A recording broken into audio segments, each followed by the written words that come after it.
안녕하세요. 18.5도입니다. 국국을 보면서 재밌는 건 여성으로만 이루어진 공연이라는 거죠.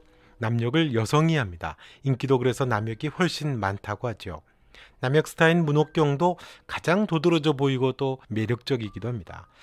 지금도 저런데 그 당시에 뛰어난 남역 배우는 얼마나 인기가 많았을까 싶네요. 남성의 역할을 한다는 건 여성에게는 대리 경험이죠.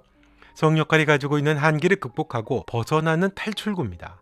사회적 성 역할이 주는 한계를 뛰어넘는 표현 방식이죠. 그래서 아마도 여성들에게 인기가 더 많지 않았을까 싶습니다. 당시 인기라고 하는 게 팬레터를 쓰더라도 혈서를 써서 전달할 정도라고 했으니까요. 혈서를 쓰면서까지 느꼈던 해방감 또 카타르시스가 그 당시 여성들에게 있었던 것 같습니다. 사실 비단 여성들만은 아니겠죠. 사회적인 약자들이 규범과 한계를 잠시 벗어날 수 있는 해방의 장을 마련했기 때문이 아니겠습니까? 주란이와 정년이의 구슬하기 고미걸 연기가 참 인상적이고 참 좋았습니다.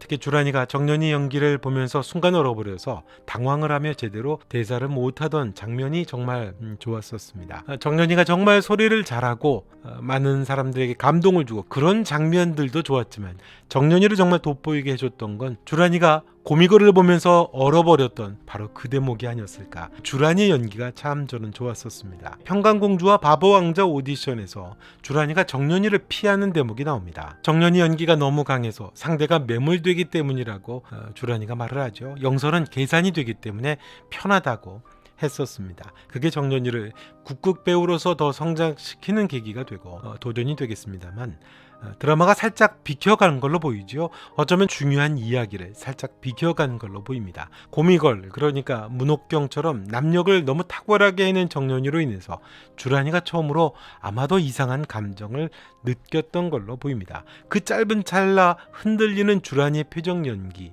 참 좋았죠. 정년이를 연기한 김태리가 잘한다고 생각을 하지만 그걸 주란이가 순간 멍해지면서 가슴 설레는 장면으로 당황하던 장면이었습니다. 동성에 대해서 감정을 갖는다는 것, 지금과는 비교할 수 없는 당시 시대 분위기로 봤을 때 생각할 수 없는 일이었겠죠. 주란이가 정년이를 피한 이유에는 동성애라고 하는 코드가 담겨 있습니다. 원작은 좀 비켜갔죠. 주란이뿐 아니죠. 문옥경에게 그토록 집착하는 해랑이 역시도 동료 이상의 감정이 있기 때문으로 보입니다. 여성이 남성의 역할을 한다는 건 단순히 연기가 좋다라고 하는 의미만은 아닐 겁니다. 당시의 시대라고 하는 게 스스로에게도 엄격한 한계와 제약을 두고 있던 여성들입니다. 여성이 남성 역을 한다는 건 잠시나마 다른 모습이 돼 볼 수 있다는 대리 경험이죠. 생물학적으로 뛰어넘을 수 없는 한계를 넘는 겁니다. 허락되지 않은 한계잖아요. 뛰어넘을 수 없는 한계.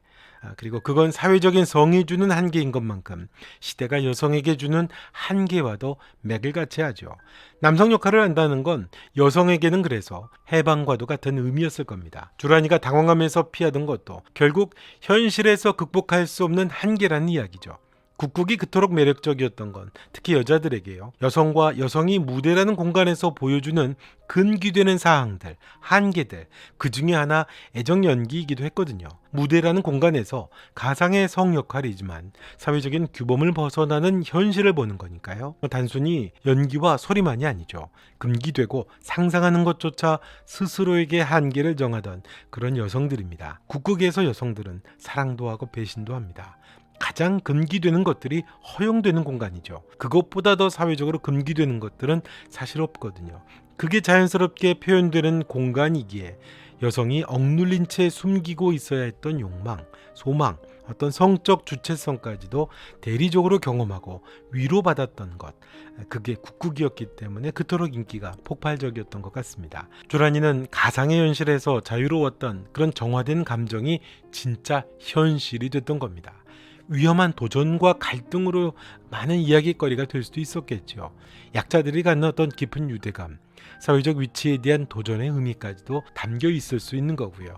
하지만 여기서 드라마가 깊이 대신 넓이로 각색이 이루어진 것 같습니다. 동성애라는 코드는 사실 쉽지 않은 이야기죠. 그런 점으로 보니까 국국은 단순히 독특한 공연 방식이 아니라 시대를 살아냈던 약자들의 문화 해방구라는 매력적인 애처로움이 있었구나라는 생각이 듭니다. 그 문화 해방구가 다양해지게 되면서 퇴색하게 된 거죠.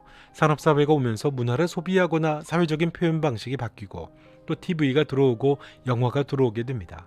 여성이 사회적으로 이전보다 더 많은 역할을 한다는 의미이기도 하죠. 더 다양한 직업과 또 사회적으로 목소리도 내게 됩니다.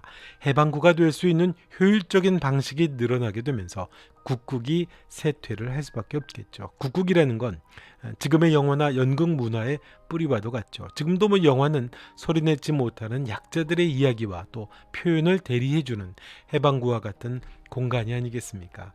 국국은 한 시대에 약자들을 위로하고 약자들의 편에 있었고 약자들이 자신의 감정과 또 그 한계를 표현해내는 해방구와 같았던 공간이었구나. 어쩌면 국국에서 보여줬던 그 한계와 해방구가 현실로 넘어오게 됐을 때의 그 절망과 좌절, 그것이 드라마와 또 버무려졌더라면 어땠을까 그런 생각도 들면서도요.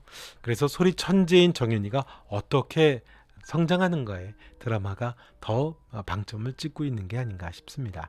자, 이번 영상은 여기까지 하겠습니다. 영상 좋으셨다면 좋아요, 구독, 그리고 여러분의 생각도 댓글로 남겨주시면 고맙겠습니다. 또 알림 설정도 부탁드리겠습니다. 지금까지 18.5도였고요. 정년이 다음 영상에서 뵙겠습니다.